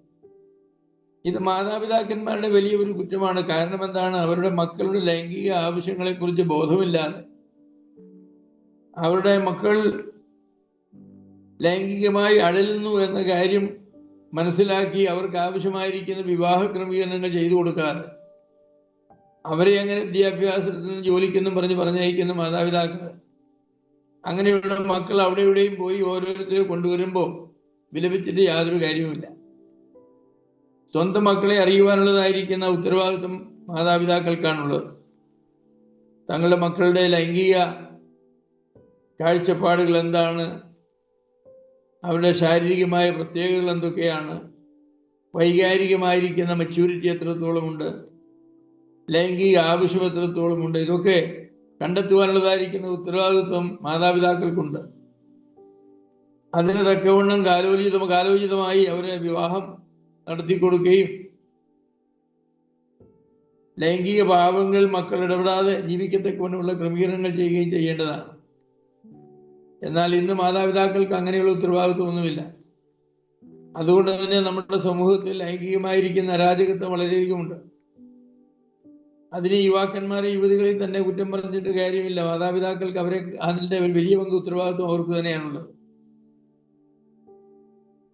അപ്പോൾ വിവാഹം കഴിപ്പിക്കുകയും ചെയ്യേണ്ട സമയത്ത് അത് ചെയ്യുന്നില്ലെങ്കിൽ ലൈംഗിക വിശുദ്ധി അവർ പുലർത്തണമെന്ന് ആഗ്രഹിക്കുന്നതിൽ എന്ത് ന്യായമാണുള്ളത്? ലൈംഗിക വിശുദ്ധി പുലർത്തുവാൻ ലൈംഗിക സംതൃപ്തി ഒഴിച്ചുകൂടാത്തതാണ്. വിവാഹത്തിന് പുറത്തുള്ള ലൈംഗിക ബന്ധങ്ങൾ വ്യഭിചാരമാകിയാൽ വ്യഭിചാരം ചെയ്യാതിരിക്കുവാനുള്ള മാർഗം വിവാഹം മാത്രമാണ്. യോഗ്യമായ സമയത്ത് ആ ബന്ധം സ്ഥാപിക്കപ്പെടുന്നില്ലെങ്കിൽ വിശുദ്ധ ജീവിതം ഒരു മൽപ്പിടുത്തമായി മാറുന്നതാണ്. സ്വന്തം വികാരങ്ങളെ തൃപ്തിപ്പെടുത്തുവാനുള്ള തെറ്റായ അവസരങ്ങളോടും യുദ്ധം പ്രഖ്യാപിച്ച് വേണം ഓരോ ദിവസവും ജീവിക്കുവാൻ. ഈ മൽപ്പിടുത്തത്തിൽ വളരെ പേർ പരാജയപ്പെട്ടു പോവുകയാണ് ചെയ്യുന്നത്. പഴയ നിയമകാലത്ത് ഈ മൽപ്പിടുത്തത്തിൽ പരാജയപ്പെടുന്നവർ വിവാഹം കഴിക്കുകയും ലൈംഗിക ബന്ധത്തിന് ഉത്തരവാദിത്വം ഏറ്റെടുക്കുകയും ചെയ്യട്ടെ എന്നാണ് ദൈവം വിധിച്ചിരുന്നത്. വ്യഭിചാരം ലോക ചരിത്രത്തിലെ അതിപുരാതന കാലം മുതൽ നൽകുന്ന തിന്മയാണ്. അതുകൊണ്ടൊന്നും അതിന് യാതൊരു വിശുദ്ധിയും വന്നില്ല. ഇന്നും ലോകത്തെ ഏറ്റവും നീചമായ തിന്മയായിട്ടാണ് വ്യഭിചാരം ഇരിക്കുന്നത്. വ്യഭിചാരം, വ്യഭിചാരിണി, വ്യഭിചാരക്കാരൻ എന്നൊക്കെയുള്ളതായിരിക്കുന്ന ലേബല് അത് ചെയ്യുന്ന ആളുകൾ പോലും ഇഷ്ടപ്പെടുന്നില്ല. മോഷ്ടിക്കുന്നവരെ കള്ളനെന്ന് വിളിക്കപ്പെടുവാൻ അവരാരും ആഗ്രഹിക്കാത്തതുപോലെ വിവാഹബന്ധത്തിന് പുറത്ത് ലൈംഗിക ബന്ധം പുലർത്തുന്നവരെ വ്യഭിചാരി എന്നോ വ്യഭിചാരിണി എന്നോ വിളിക്കപ്പെടുവാൻ അവരാരും ആഗ്രഹിക്കുന്നില്ല. അങ്ങനെയുള്ള ബന്ധങ്ങളെ നീതീകരിക്കുന്നവർ പോലും അങ്ങനെയുള്ള വാക്കുകളെ ഇഷ്ടപ്പെടുന്നില്ല. കാരണം അവർക്കറിയാം അങ്ങനെയുള്ളതായിരിക്കുന്ന ബന്ധങ്ങൾ അവിഹിതമാണ്, അത് അശുദ്ധമാണ് എന്നുള്ളത്.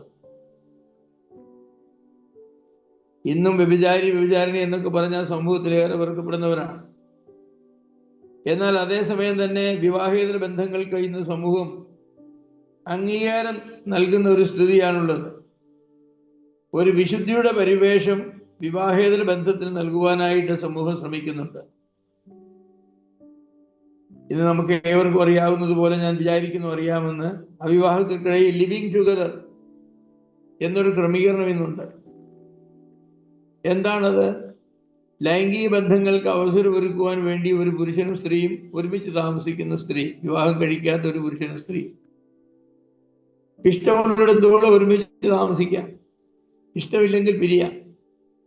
ഗർഭധാരണം ആവോളം തടയണം, ഗർഭം ധരിച്ചാൽ ആവോളം ഗർഭഛിദ്രം നടത്തണം. ഇനി ഏതെങ്കിലും കാരണവശാൽ ഗർഭഛിദ്രം നടത്തുവാൻ സാധിക്കാതെ കുട്ടി ജനിക്കുവാനിടയായാൽ താല്പര്യമുണ്ടെങ്കിൽ കുട്ടിയെ സൂക്ഷിക്കാം, വിവാഹം കഴിച്ച് കുട്ടിയുടെ പൈതൃകം സംരക്ഷിക്കാം. പരസ്പരം പിരിയുകയാണെങ്കിൽ ഇഷ്ടമുള്ള ഒരാൾക്ക് കുട്ടിയെ സ്വീകരിക്കാം, രണ്ടുപേർക്കും വേണമെങ്കിൽ അനാഥശാലയ്ക്ക് കൊടുക്കാം. ദീർഘകാലം ഒരുമിച്ച് ജീവിച്ചുവെങ്കിൽ അവരെ ഭാര്യാഭർത്താക്കന്മാരെയും പരിഗണിക്കാം എന്നാണ് നിയമം പറയുന്നത്. ഇതാണ് ലിവിങ് ടുഗദറിന്റെ ക്രമീകരണം. വ്യഭിചാരം എന്ന ചിന്തയോ ലേബലോ തികച്ചും അസ്വീകാര്യമാണ്. അതുകൊണ്ട് ഭംഗിയുള്ള ഒരു വാക്ക് പറഞ്ഞു എന്നേ ഉള്ളൂ, ലേബൽ മാറ്റി ഒട്ടിച്ചു എന്നേ ഉള്ളൂ, ഉള്ളടക്കം അത് തന്നെയാണ്. അകത്തെ സാധനം മാറ്റാതെ പുറത്തെ ലേബൽ മാറ്റിയത് കൊണ്ടൊന്നും പ്രശ്നം തീരുകയില്ലല്ലോ, നമുക്കറിയാം. പാപത്തിന് വിശുദ്ധിയുടെ പരിവേഷം നൽകി പാപത്തിൽ തന്നെ ജീവിക്കുന്ന ക്രമീകരണമാണത്. സുബോധമുള്ള ഒരാളും ഇത് അംഗീകരിക്കുകയില്ല. ലൈംഗിക വിശുദ്ധി ലൈംഗിക സംതൃപ്തിയുമായി ബന്ധപ്പെട്ടതാണ്. ഇന്നത്തെ കാലത്തെ ജീവിതശൈലി ഏറെ വ്യത്യാസപ്പെട്ടതുകൊണ്ട് പെൺകുട്ടികൾക്ക് 7-8 വയസ്സാകുമ്പോഴേ അവരുടെ പുബേർട്ടി, യൗവനാരംഭം ആരംഭിക്കുന്നു. ത്രൈണഭാവം അവർക്കുണ്ടായി തുടങ്ങുന്നു. മുൻകാലങ്ങളിൽ അത് 12-13 വയസ്സുകളിലായിരുന്നു ആരംഭിക്കുന്നത്. ആൺകുട്ടികൾക്ക് ഇന്ന് 11-12 വയസ്സുകളിൽ അവരുടെ പൗരുഷഭാവം ആരംഭിക്കുകയാണ്. കൗമാരപ്രായം കഴിയും മുൻപേ വിവാഹിതരാകുന്ന രീതിയായിരുന്നു പണ്ടുകാലത്തുണ്ടായിരുന്നത്. ഏതാണ്ട് 100 വർഷങ്ങൾക്ക് മുൻപ് അങ്ങനെയായിരുന്നു.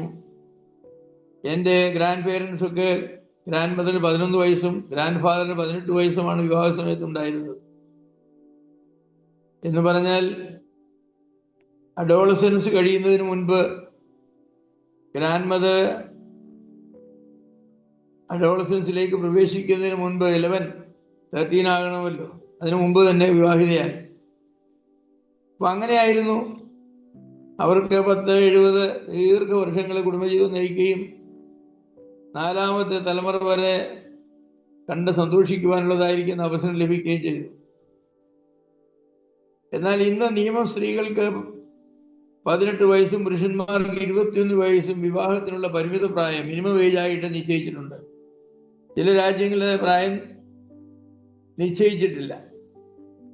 ആവശ്യബോധമാണ് അവിടെ ഗൈഡൻസ് ആയിട്ട് ഉള്ളത്. ലൈംഗിക ആവശ്യങ്ങൾ നിറവേറ്റപ്പെടാതെ ജീവിതവിശുദ്ധി പുലർത്തുവാൻ പ്രയാസമാണ്. വ്യക്തിത്വത്തിന്റെയും ശരീരപ്രകൃതിയുടെയും വ്യത്യാസം അനുസരിച്ച് ലൈംഗിക ആവശ്യങ്ങൾക്കും ലൈംഗിക വികാരങ്ങളുടെ നിയന്ത്രണത്തിനും വ്യത്യാസമുണ്ട്. ശക്തമായ വ്യക്തിത്വമുള്ള ചിലർക്ക് തീരുമാനശേഷി കൂടുതലാണ്. വിവാഹം കഴിക്കുന്നത് വരെ ലൈംഗികമായ യാതൊരു തെറ്റായ മാർഗവും സ്വീകരിക്കുന്നതല്ല എന്ന് നിശ്ചയം ചെയ്ത് ജീവിക്കുന്ന ആളുകളുണ്ട്. മറ്റു ചിലർക്കാകട്ടെ ലൈംഗിക വികാരങ്ങളെ നിയന്ത്രിക്കാൻ പ്രയാസമുണ്ടായിട്ട് അവരെ പാപത്തിൽ വീഴുകയും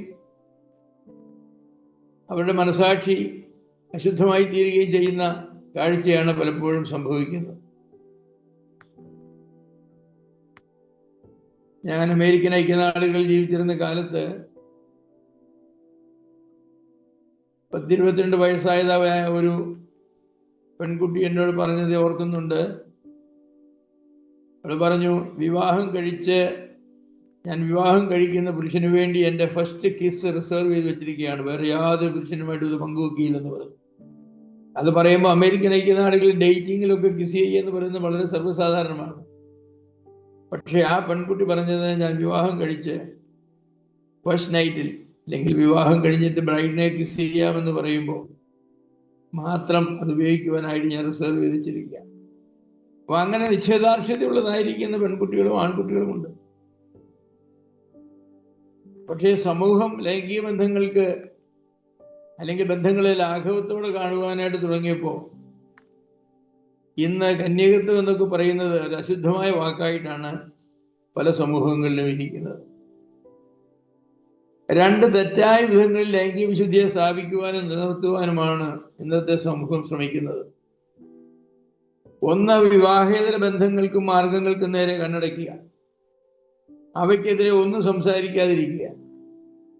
സമൂഹം തെറ്റല്ലെന്ന് അംഗീകരിച്ചു കഴിഞ്ഞാൽ അത് ചെയ്യുന്നവർക്ക് മറ്റുള്ളവരുടെ മുൻപിൽ മാന്യത നഷ്ടമാവുകയില്ല.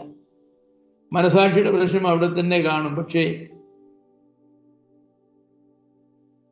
അത് അവരുടെ വ്യക്തിപരമായിരിക്കും ഒരു പ്രശ്നമായി മാത്രം അവശേഷിക്കും. രണ്ടാമത്തെ മാർഗം എന്ന് പറയുന്നത് വിവാഹേതര ബന്ധങ്ങൾക്ക് നിയമസാധുത നൽകുക എന്നുള്ളതാണ്. വ്യഭിചാര നിയമാനുസരണമാക്കുക, വേശ്യാലയങ്ങൾക്ക് ലൈസൻസ് കൊടുക്കുക, സ്വവർഗരതി നിയമാനുസരണമാക്കുക, സ്വവർഗ വിവാഹങ്ങൾക്ക് രജിസ്ട്രേഷൻ നൽകുക, ഇങ്ങനെയുള്ള പല കാര്യങ്ങളും പല രാജ്യങ്ങളിലും സ്വീകരിച്ചിട്ടുണ്ട്. കോടതികളൊക്കെ അതിന് അനുകൂലമായ നിലപാടാണ് പലപ്പോഴും എടുക്കുന്നത്. അപ്പൊ ഈ മാർഗങ്ങൾ കൊണ്ട് അശുദ്ധമായത് വിശുദ്ധമാവുകയില്ല, പക്ഷെ അശുദ്ധമായതിനെ വിശുദ്ധമായി പ്രഖ്യാപിക്കുകയാണ് ചെയ്യുന്നത്. പക്ഷെ മനസാക്ഷിയുടെ കോടതിയിലും ദൈവത്തിന്റെ കോടതിയിലും എന്ത് ചെയ്യും എന്നുള്ളതായിരിക്കുന്ന ചോദ്യം വലിയ ചോദ്യങ്ങളാണ്. ലൈംഗിക പാപങ്ങൾക്കെതിരെ സഭ എങ്ങനെ പ്രതികരിക്കണം എന്നുള്ളത് ഇന്നത്തെ വലിയൊരു ചോദ്യമാണ്. ലോകത്തിൽ നിന്നും വിളിച്ചു വേർതിരിക്കപ്പെട്ടതാണ് സഭ എന്ന കാഴ്ചപ്പാട് പുലർത്തിയിരുന്ന കാലത്ത് ലോകം അംഗീകരിക്കുന്ന വചനവിരുദ്ധമായ കാര്യങ്ങളെ സഭ തെറ്റായി കണ്ടിരുന്നു. സഭയിൽ അങ്ങനെയുള്ള നടപടികളെ ഒരിക്കലും അനുവദിച്ചിരുന്നില്ല. എന്നാൽ സഭ വേർതിരിക്കപ്പെട്ട സമൂഹമാണെന്ന കാഴ്ചപ്പാട് നഷ്ടമാവുകയും ലോകവുമായി സഭ തെറ്റായ വിവാഹബന്ധത്തിൽ ഇടപെടുകയും ചെയ്തതോടുകൂടെ സഭയ്ക്ക് വ്യതിരിക്തമായ ഒരു വിശുദ്ധ നിലപാടില്ലെന്ന് വന്നു. വിശുദ്ധി ഒരു ആപേക്ഷിക മൂല്യമായി തീർന്നു. ആത്യന്തിക വിശുദ്ധി എന്നൊരാശയമേ ഇന്നില്ല. ദൈവത്തെ പോലെ വിശുദ്ധനെന്ന് ഇന്ന് വളരെ കുറച്ച് ആളുകളെ ചിന്തിക്കുന്നുള്ളൂ. സമൂഹത്തിന്റെ ഒരു സൃഷ്ടിയും സമൂഹത്തിന്റെ ഒരു ദൈവം എന്ന് പറയുന്നത് സമൂഹത്തിന്റെ ഒരു സൃഷ്ടിയും സമൂഹത്തിന്റെ ഒരു എക്സ്റ്റൻഷനുമാണെന്നാണ് പറയുന്നത്. ലോകത്തിനും ദൈവത്തിനും കോമണായ ഒരു അസ്തിത്വവും സാരാംശമേ ഉള്ളൂ എന്ന അദ്വൈത ചിന്തയാണ് ഇന്ന് പലർക്കുമുള്ളത്. ലൈംഗികതയിലൂടെ ദൈവത്തെ പ്രസാദിപ്പിക്കുക എന്ന സിദ്ധാന്തത്തെ പ്രചരിപ്പിച്ച ഗുരുക്കന്മാർ തന്നെ ലോകത്തുണ്ട്. നമ്മുടെ ഇന്ത്യയിൽ ജീവിച്ചതായിരിക്കുന്ന ഓഷോ അല്ലെങ്കിൽ രജനീഷ്കാന്ത് ഇതിന് ഉദാഹരണമാണ്. Free sex, free contraception, dismantling of the traditional institution of marriage, ഇതൊക്കെ അദ്ദേഹത്തിന്റെ ആശയങ്ങളായിരുന്നു. 10,000-കണക്കിന് യുവതിയുവാക്കൾ ഓഷോയുടെ ഉപദേശത്തിൽ ആകർഷകരായി തീർന്നു. എന്നാൽ ഇവർക്കാർക്കും സമൂഹത്തെ മെച്ചപ്പെടുത്തുവാനോ ജീവിതത്തെ ധാർമ്മികമാക്കി തീർക്കുവാനോ കഴിഞ്ഞില്ല. സമൂഹത്തെ ജീർണിപ്പിക്കുവാൻ മാത്രമേ അവർക്കൊക്കെ കഴിഞ്ഞുള്ളൂ. വിശുദ്ധനായ ദൈവത്തിനും വിശുദ്ധ ബൈബിളിനും വിശുദ്ധ സഭയ്ക്കും മാത്രമേ ലോകത്തെ നല്ലതാക്കുവാനായിട്ട് കഴിയുകയുള്ളൂ. അപ്പം നമ്മുടെ മുൻപിലുള്ള വലിയൊരു ചോദ്യമാണ് എങ്ങനെ ലൈംഗികതയെ വിശുദ്ധിക്ക് വേണ്ടി ഉപയോഗിക്കാമെന്നുള്ളത്. ദൈവം നൽകിയിട്ടുള്ള അനുഗ്രഹമാണ് മനുഷ്യന്റെ ലൈംഗികത. ദൈവം ഒരു അനുഗ്രഹമായിട്ട് നൽകിയിട്ടുള്ളതാണെങ്കിൽ അതൊരു അനുഗ്രഹമായി തന്നെ അനുഭവിക്കുവാൻ കഴിയേണ്ടതാണ്. ദൈവം ഒരു കാര്യം അനുഗ്രഹമായി തന്നിട്ട് ശാപമായി തീരുവാൻ ദൈവം ആഗ്രഹിക്കുന്നില്ല. ആ അനുഗ്രഹത്തെ ന്യായമായി ഉപയോഗിച്ചാൽ അത് ദൈവപ്രസാദമായി തീരും. ന്യായപ്രമാണത്തെ കുറിച്ച് പൗലോസ് പറഞ്ഞൊരു പ്രസ്താവന ഞാൻ ലൈംഗികതയ്ക്ക് വേണ്ടി ഉപയോഗിക്കുകയാണ്. ന്യായപ്രമാണം അനുസരിക്കുവാൻ ബുദ്ധിമുട്ടുള്ള ഒരു കാര്യമാണെന്നും പൗലോസ് പറഞ്ഞു. അനുസരിക്കുവാൻ കഴിയുന്ന ഒരു ന്യായപ്രമാണമായിരുന്നുവെങ്കിൽ എന്നൊക്കെ പൗലോസ് അതേക്കുറിച്ച് പറഞ്ഞു. അങ്ങനെ പറഞ്ഞിട്ട് പൗലോസ് തിമോത്തിയോസിന് ലേഖനം എഴുതുമ്പോൾ അതിന്റെ 1-ാം അധ്യായം 10-ാം വാക്യത്തിൽ പറഞ്ഞത്, എന്നാൽ ന്യായോചിതമായി ന്യായപ്രമാണത്തെ ഉപയോഗിച്ചാൽ അത് അനുഗ്രഹത്തിന് കാരണമാണ്. ന്യായോചിതമായി ന്യായപ്രമാണത്തെ ഉപയോഗിച്ചാൽ. ഞാൻ സെക്ഷനെ കുറിച്ചും ലൈംഗികതയെക്കുറിച്ചും പറയുന്നത് അങ്ങനെ തന്നെയാണ്. ലൈംഗിക വിചാരങ്ങളെ ന്യായോചിതമായി ഉപയോഗിച്ചാൽ അത് ഏറെ അനുഗ്രഹത്തിന് കാരണമാണ്. അവിവാഹിത അവസ്ഥയിൽ ലൈംഗിക വിചാരങ്ങളെ ഉത്തേജിപ്പിക്കാതിരിക്കുക എന്നതാണ് ശരിയായ പ്രവൃത്തി. റോമാലേഖനം 13-14 പൗലോസ് നൽകിയിട്ടുള്ള ഉപദേശം മോഹങ്ങൾ ജനിക്കുമാറ് ജഡത്തിനായി ചിന്തിക്കരുത് എന്നാണ്. ലൈംഗിക വികാരങ്ങളെ സംബന്ധിച്ച് ഇതേറെ ശരിയാണ്. ലൈംഗിക വികാരങ്ങൾ ജനിക്കുമാറ് ജഡത്തിനായി ചിന്തിച്ചാൽ ലൈംഗികമായ ജടിക പ്രവൃത്തികൾ ചെയ്യുവാനിടയാകും. ഉദാഹരണമായി അശ്ലീല ചിത്രങ്ങൾ കാണുകയും അശ്ലീല സാഹിത്യങ്ങൾ വായിക്കുകയും ലൈംഗിക ചുവയുള്ള പാട്ടുകൾ കേൾക്കുകയും ലൈംഗിക സംഭാഷണങ്ങൾ ഇടപെടുകയും അതുകൊണ്ട് തന്നെ അവിവാഹിതരായിരിക്കുന്ന ആൺകുട്ടികളും പെൺകുട്ടികളും അവരെ ശരീരങ്ങൾ തമ്മിൽ മുട്ടുവാൻ തക്ക വിധത്തിൽ ഇരിക്കുകയും പെരുമാറുകയും ഒക്കെ ചെയ്യുമ്പോൾ അത് പാപത്തിനിടയാക്കുന്നതായിരിക്കുന്ന സാഹചര്യങ്ങളാണ്. ലൈംഗിക വികാരങ്ങളെ ഉണർത്തുന്ന നടപടികളാണ്. ഇതൊക്കെ അവിവാഹിതർ പൂർണ്ണമായി ഒഴിവാക്കേണ്ടതാണ്. ലൈംഗിക വികാരങ്ങളെ ഇളക്കി വിട്ടിട്ട് അതിനെ നിയന്ത്രിക്കുവാനായി ശ്രമിക്കുന്നത് വിഷപ്പാമ്പിനെ എടുത്ത് മടിയിൽ വെച്ചിട്ട് അതിന്റെ വിഷം നിയന്ത്രിക്കുവാൻ ശ്രമിക്കുന്നത് പോലെയാണ്. വിഷപ്പാമ്പിനെ മടിയിൽ വെച്ചാൽ അത് കടിക്കുമെന്നുള്ളതിന് സംശയമില്ല. എന്ന് പറയുന്ന പോലെ ലൈംഗിക വികാരങ്ങളെ ഇളക്കി വിട്ടാൽ അത് തെറ്റായ പ്രവൃത്തികൾ ചെയ്യും. പിന്നെ അതിന്റെ ഭവിഷ്യത്തിൽ നിന്ന് രക്ഷപ്പെടുവാനായിട്ട് ശ്രമിക്കുന്നത് അർത്ഥശൂന്യമാണ്. ഇന്ന് സോഷ്യൽ മാധ്യമങ്ങളിൽ പ്രത്യക്ഷപ്പെടുന്നവയിൽ വലിയൊരു ശതമാനവും ലൈംഗിക ചുവയുള്ള കാര്യങ്ങളാണ്. ലൈംഗിക വികാരങ്ങളെ ഉണർത്തുന്ന പടങ്ങളും പരസ്യങ്ങളും ധാരാളമായി നമുക്ക് കാണാം. രഹസ്യമായും സ്വകാര്യമായും കിടക്കമുറികളിലും പഠനമുറികളിലും ഇരുന്ന് കാണുകയും വായിക്കുകയും ചെയ്യുന്ന സാഹചര്യമാണ് ഇന്ന് ധാരാളമായിട്ടുള്ളത്. ഇൻസ്റ്റാഗ്രാം മുതലായ മാധ്യമങ്ങൾ വളരെയേറെ യുവതി യുവാക്കളെ തെറ്റായി സ്വാധീനിക്കുന്നുണ്ട്.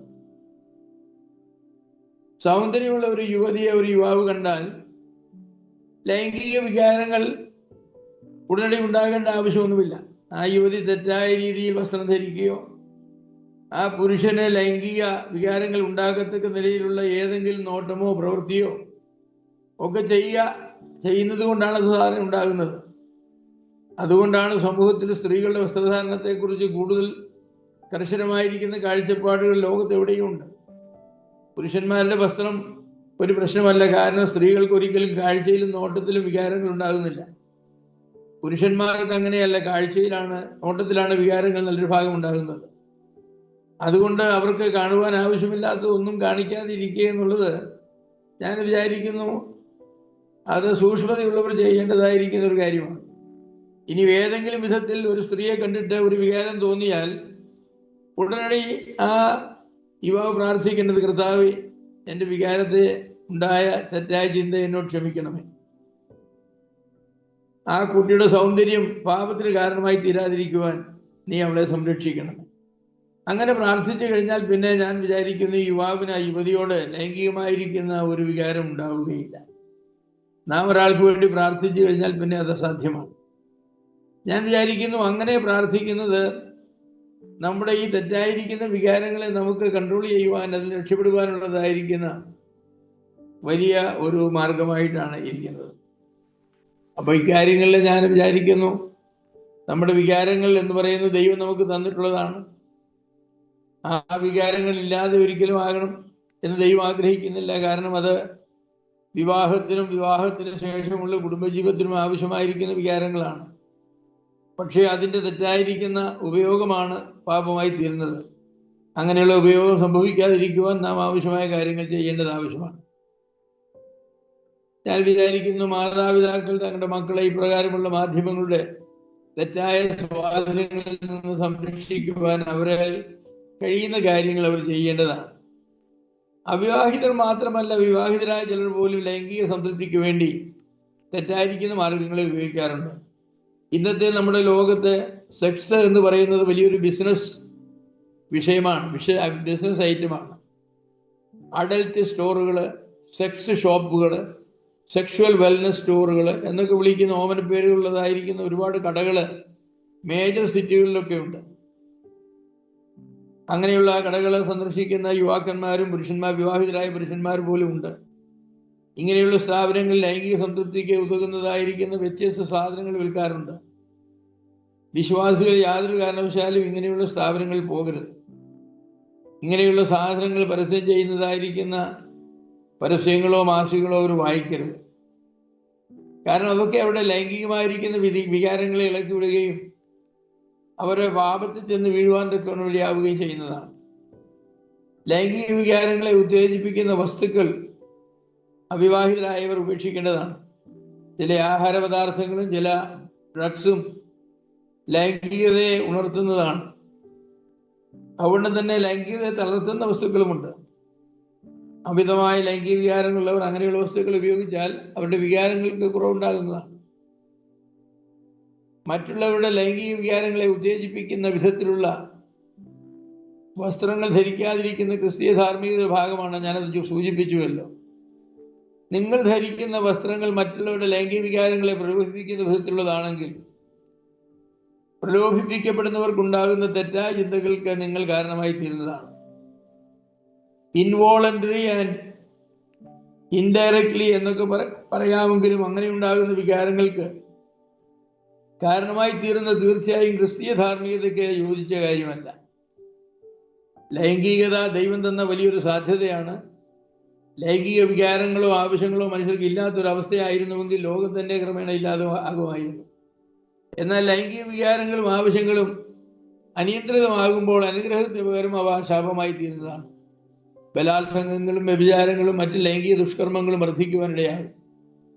എന്നാൽ വിവാഹിതരായ ഭാര്യാഭർത്താക്കന്മാർക്ക് തമ്മിൽ ഏറ്റവും ആരോഗ്യകരവും ആനന്ദകരവും അനുഗ്രഹകരവും സംതൃപ്തവുമായ ബന്ധം നിലനിർത്തുവാനും അനുഗ്രഹീതമായ സന്താന പരമ്പരകളെ ലോകത്തിന് സംഭാവന ചെയ്യുവാനും ലൈംഗികത മുഖാന്തരമായിട്ട് തീരുന്നു. നല്ല കാര്യങ്ങൾ ചീത്തയായി തീർന്നാൽ അവയുണ്ടാക്കുന്ന ദുർഗന്ധം ഏറെയാണ്. ഇത് നാം ഒഴിവാക്കേണ്ടതാണ്. എന്തുകൊണ്ട് വിവാഹിതരായവർ ലൈംഗിക പാപങ്ങളിൽ ഇടപെടുന്നു? അവരുടെ ലൈംഗിക വികാരങ്ങളെ നിയമാനുസരണം തൃപ്തിപ്പെടുത്തുവാൻ ദൈവം അവർക്ക് നൽകിയിട്ടുള്ള വഴിയാണല്ലോ വിവാഹം. ആ ബന്ധത്തിൽ വരുന്ന പരാജയങ്ങളാണ് വിവാഹിതരുടെ ലൈംഗിക പാപങ്ങൾക്ക് കാരണം. ഇത് ഒഴിവാക്കുവാൻ വേണ്ടതെല്ലാം ചെയ്യേണ്ടതാണ്. ലൈംഗിക ബന്ധം ഒരിക്കലും ഒരു ഓപ്ഷൻ അല്ല, ഒരു ഓപ്ഷനായി ദൈവം വെച്ചിട്ടില്ല. 1 കൊരിന്ത്യർ 7-ാം അധ്യായത്തിൽ കൽപ്പനയായിട്ടാണ് ലൈംഗിക ബന്ധത്തെ അവതരിപ്പിച്ചിട്ടുള്ളത്. ഭർത്താവ് ഭാര്യയ്ക്കും ഭാര്യ ഭർത്താവിനും കടംപെട്ടിട്ടുള്ളത് ചെയ്യട്ടെ എന്നാണ്. ഇവിടെ കടംപെട്ടിട്ടുള്ളത് സെക്ഷൽ റിലേഷൻസ് ആണ്, സെക്ഷൽ ഒബ്ലിഗേഷനാണ്. ബഹുഭാര്യത്തിന് നിന്നിരുന്ന പഴയ കാലത്ത് ഒരു പുരുഷൻ രണ്ടാമതൊരു സ്ത്രീയെ ഭാര്യയായി സ്വീകരിച്ചാൽ അവളുടെ അവകാശങ്ങൾക്ക് മുടക്കം വരുവാൻ പാടില്ല എന്ന് കൽപ്പനയുണ്ട്. പുറപ്പാട് ദിവസം 21:10 പറയുന്നത് അവൾക്കുള്ള വിവാഹമുറ, അത് സെക്ഷൽ റിലേഷൻസ്, ഉടുപ്പ്, ഉപജീവനം ഇവയ്ക്കൊന്നും യാതൊരു കുറവും വരുവാൻ പാടില്ല എന്നാണ്. അപ്പൊ യാതൊരു കുറവും വരാതെ വിവാഹമുറയും മറ്റു കാര്യങ്ങളും പുലർത്തി വന്നാൽ ഭാര്യ ഭർത്താക്കന്മാർക്ക് ഇടയിൽ ലൈംഗിക പാപങ്ങൾക്കുള്ളതായിരിക്കുന്ന സാഹചര്യങ്ങൾ തീർച്ചയായും കുറവാകും. ഭാര്യാഭർത്താക്കന്മാർക്കിടയിലുള്ള ലൈംഗിക ബന്ധം സുതാര്യവും ആരോഗ്യകരവും ക്രിയാത്മകവുമായി നിലനിർത്തേണ്ടത് ആവശ്യമാണ്. അതിനുള്ളതായിരിക്കുന്ന നടപടികൾ തീർച്ചയായും ഭാര്യാഭർത്താക്കന്മാർ സ്വീകരിക്കണം. ഉത്തമഗീതത്തിൽ പറഞ്ഞിട്ടുള്ള കാര്യമാണ്. ഒരുമിച്ച് സമയം ചെലവഴിക്കുക, യാത്ര ചെയ്യുക, ഒരുമിച്ചിരുന്ന് ആഹാരം കഴിക്കുക, അതുപോലെ ലൈംഗിക വികാരങ്ങളെ ഉണർത്തുന്ന സംഭാഷണങ്ങളിൽ ഇടപെടുക, അങ്ങനെയുള്ളതായിരിക്കും അതിന് സഹായകരമായിരിക്കുന്ന ആഹാരപാനീയങ്ങൾ കഴിക്കുക, ഒരുമിച്ച് അവരെ ഉറങ്ങുക. ചുരുക്കി പറഞ്ഞാൽ ബി ടുഗദർ എന്നാണ് ദൈവം നിർദ്ദേശിക്കുന്നതായിരിക്കുന്ന കാര്യം. ഇന്നത്തെ വലിയ പരാജയം എന്ന് പറയുന്നത് ഭാര്യാഭർത്താക്കന്മാർ ഒരുമിച്ചിരിക്കുന്നില്ല എന്നതാണ്. രാവിലെ 7 മണിക്ക് മുൻപ് വീട് വിടുന്ന പുരുഷനും സ്ത്രീയും രാത്രി 7 കഴിഞ്ഞായിരിക്കും ഭവനത്തിലെത്തുക. ഈ 10-12 മണിക്കൂർ വേർതിരിഞ്ഞുള്ള അവസ്ഥയും പരപുരുഷ പരസ്ത്രീകളുമായുള്ള പകലത്തെ സംഭാഷണവും സംസർഗവും തൊഴിൽ സമയത്തെ മാനസികവും ശാരീരികവുമായ അധ്വാനവും അവരെ വളരെ ക്ഷീണിപ്പിച്ച അവസ്ഥയിലാണ് വീട്ടിലെത്തിക്കുന്നത്. അതിനുശേഷം വീട്ടുകാര്യങ്ങൾ നോക്കി കുഞ്ഞുങ്ങളുടെ ആവശ്യങ്ങളും നടത്തി കഴിഞ്ഞാൽ ഭാര്യാഭർത്താക്കന്മാർക്ക് ശാരീരിക ബന്ധത്തിനുള്ള യാതൊരു ഉത്തേജനവും മോട്ടിവേഷനും ഉണ്ടായിരിക്കുകയില്ല. അതുകൊണ്ടായിരിക്കാം പാശ്ചാത്യ ചില രാജ്യങ്ങളിൽ ചിലർക്കിടയിലെങ്കിലും അപ്പോയിൻമെന്റ് വെച്ചാണ് അവർ ലൈംഗിക ബന്ധം പുലർത്തുന്നത്. ഈ വീക്കെൻഡിൽ അതിനുള്ളതായിരിക്കുന്ന അവസരം ഒരുക്കണം എന്ന് അവർ നേരത്തെ അപ്പോയിൻമെന്റ് ചെയ്ത് എല്ലാ കാര്യങ്ങളും ഒഴിവാക്കി അതിനുള്ള സാഹചര്യങ്ങൾ അവർ ഉണ്ടാക്കും. അവർക്ക് അങ്ങനെ സാധിക്കുമെങ്കിൽ അത് നല്ലതാണ്, അങ്ങനെ ചെയ്യേണ്ടത് ആവശ്യമാണ്. ബൈബിൾ പറയുന്നത് എന്താണ്? ഭാര്യയിൽ സന്തോഷിക്കുക, ഭാര്യയുമായി ബന്ധപ്പെടുക, അവളുടെ ആവശ്യങ്ങൾ നടത്തുക, അവളെ സന്തോഷിപ്പിക്കുക, അവളുടെ ശാരീരികമായി അവളിൽ നീ ആനന്ദിക്കുക. ഇങ്ങനെയുള്ളതായിരിക്കുന്ന കാര്യങ്ങളാണ് പറയുന്നത്. ഇന്നത്തെ ലൈംഗിക ബന്ധം എന്ന് പറയുന്ന വിശപ്പിന് വല്ലതും ഒന്ന് കഴിക്കണമെന്ന് ആഹാരത്തിൽ താല്പര്യമില്ലാത്ത, വിശപ്പില്ലാത്ത ചില ആളുകൾ പറയുന്ന പോലെയാണ്. പേരിന് വല്ലപ്പോഴും ഒരു ബന്ധം പുലർത്തും. ഞാൻ നിങ്ങളോട് പറയട്ടെ, കർത്താവിന്റെ സിംഹാസനത്തിന് മുമ്പിൽ നാം നിൽക്കുമ്പോൾ കർത്താവ് നമ്മോട് ചോദിക്കാനിടയുള്ള ഒരു ചോദ്യം, ഹേ മനുഷ്യ, അല്ലെങ്കിൽ ഹേ സ്ത്രീയെ, നിനക്ക് സന്തോഷിക്കുവാനായി ഞാൻ നിനക്ക് ഒരു കൂട്ടാളിയായ പുരുഷനെ അല്ലെ സ്ത്രീയെ തന്നു. നീ എന്നിട്ട് എന്താണ് ചെയ്തത്? നീ അവളെ സന്തോഷിപ്പിക്കുകയോ അവളിൽ സന്തോഷം കണ്ടെത്തുകയോ ചെയ്യാതെ നിന്റെ ശാരീരികമായ സംതൃപ്തിക്ക് വേണ്ടി നീ മറ്റു മാർഗങ്ങളിലേക്ക് തിരിഞ്ഞു. നീ എന്തുകൊണ്ടാണ് നിന്റെ പങ്കാളിയെ അവളുടെ ആവശ്യങ്ങൾ തൃപ്തിപ്പെടുത്തുകയോ അവളുമായി സന്തോഷിക്കുകയോ ചെയ്യാഞ്ഞത്? ഈ ചോദ്യം കർത്താവ് ഒരുപാട് ഭർത്താക്കന്മാരോട് ചോദിക്കേണ്ടി വരുമെന്നാണ് എനിക്ക് തോന്നുന്നത്, ഒരുപാട് ഭാര്യമാരോട്. എഫേസ്യ ലേഖനത്തിൽ കർത്താവ് സഭയ്ക്ക് വേണ്ടി ചെയ്യുന്ന അതിമഹത്തായ ഒരു ശുശ്രൂഷ ഭർത്താക്കന്മാർ അവരുടെ ഭാര്യമാർക്ക് വേണ്ടി ചെയ്യണമെന്നാണ് നിർദ്ദേശിച്ചിട്ടുള്ളത്. അത് വചനത്താലുള്ള ശുദ്ധീകരണമാണ്. അവൻ അവളെ വചനത്തോടു കൂടി ജലസ്നാനത്താൽ ശുദ്ധീകരിച്ചു. ഭർത്താവ് അതിനെ ചെയ്യേണ്ടതാണ്, തൻ്റെ ഭാര്യയെ ദൈവവചനത്താൽ ശുദ്ധീകരിക്കണം. ദൈവവചനം പഠിക്കുമ്പോൾ ഭാര്യാഭർത്തൃ ബന്ധത്തിന്റെ ഉത്തരവാദിത്വവും അതിലെ ലൈംഗിക ബന്ധത്തിന്റെ പരിപാവനതയും അതിന്റെ പ്രാധാന്യവും ഒക്കെ മനസ്സിലാക്കുവാനായിട്ട് ഇടയാകുന്നതാണ്. ദൈവം ലൈംഗികതയെ നൽകിയത് ഭർത്താവാകട്ടെ ഭാര്യയാകട്ടെ തെറ്റായ ലൈംഗിക വികാരങ്ങളാൽ അശുദ്ധരാകുവാൻ ഇടയാകരുത്, ശരിയായ രീതിയിൽ ലൈംഗിക വികാരങ്ങളെ തൃപ്തിപ്പെടുത്തി സംശുദ്ധമായിരിക്കുന്ന ഒരു ബന്ധം പുലർത്തണമെന്നാണ്. ഞാൻ നിങ്ങളോട് പറയാം, പൗലോസ് അപ്പോസ്തലൻ പറഞ്ഞു എടുത്തു പറയട്ടെ, മറ്റെല്ലാ പാപങ്ങളും ശരീരത്തിന് പുറത്താണ്, പക്ഷെ ലൈംഗിക പാപം ശരീരത്തിനുള്ളിലാണ്. അതിനുള്ളതായിരിക്കുന്ന വികാരം ഉള്ളിൽ നിന്നാണ് വരുന്നത്.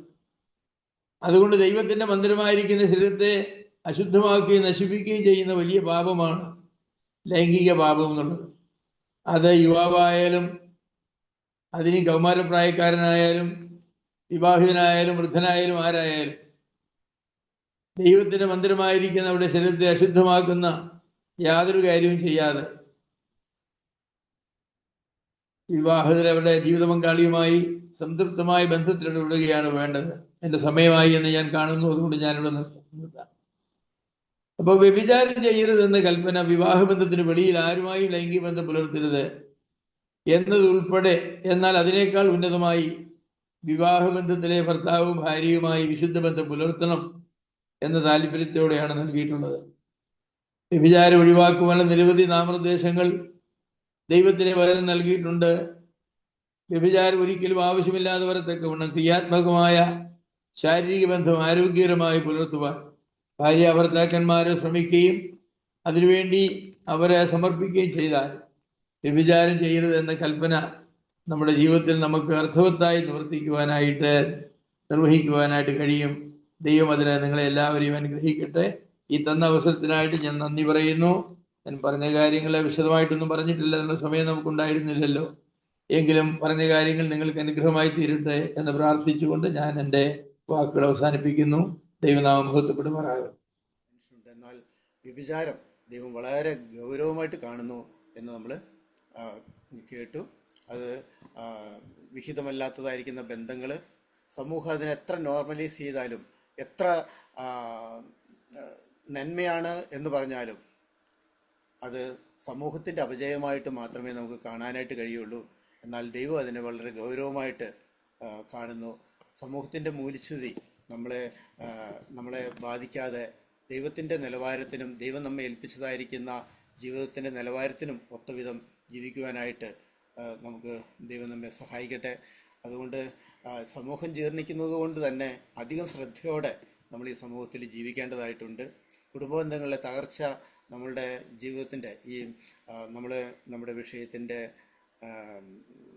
വിഷയത്തിൽ ഉള്ളതായിരിക്കുന്ന ആ ഒരു ഗൗരവമായിട്ട് അതിനെ നമ്മൾ കാണണം. കുടുംബബന്ധങ്ങളിലെ തകർച്ച വിവാഹിതരുടെ വ്യഭിചാരത്തിന് കാരണമാണെങ്കിൽ വളരെ സൂക്ഷ്മതയോടെ നമ്മുടെ കുടുംബബന്ധങ്ങളെ നിലനിർത്തുവാനായിട്ടും ദൈവം വെച്ചതായിരിക്കുന്ന ലൈംഗികതയെ അതിൻ്റെ എല്ലാവിധമായിരിക്കുന്ന ആസ്വാദനത്തിലും കുടുംബബന്ധങ്ങളിൽ അത് നമ്മൾ സൂക്ഷിക്കുകയും ചെയ്യണം എന്ന് നമുക്ക് ഓർക്കാം. അതിനായിട്ട് ദൈവം നമ്മെ സഹായിക്കട്ടെ. വളരെ ചുരുക്കിയാണ് പറഞ്ഞതെങ്കിലും അതിൻ്റെ എല്ലാവിധമായിരിക്കുന്ന ഗൗരവം ഉൾക്കൊണ്ടുകൊണ്ട് നമുക്ക് ഈ ഈ സന്ദേശത്തെ നമുക്ക് സ്വീകരിക്കാം.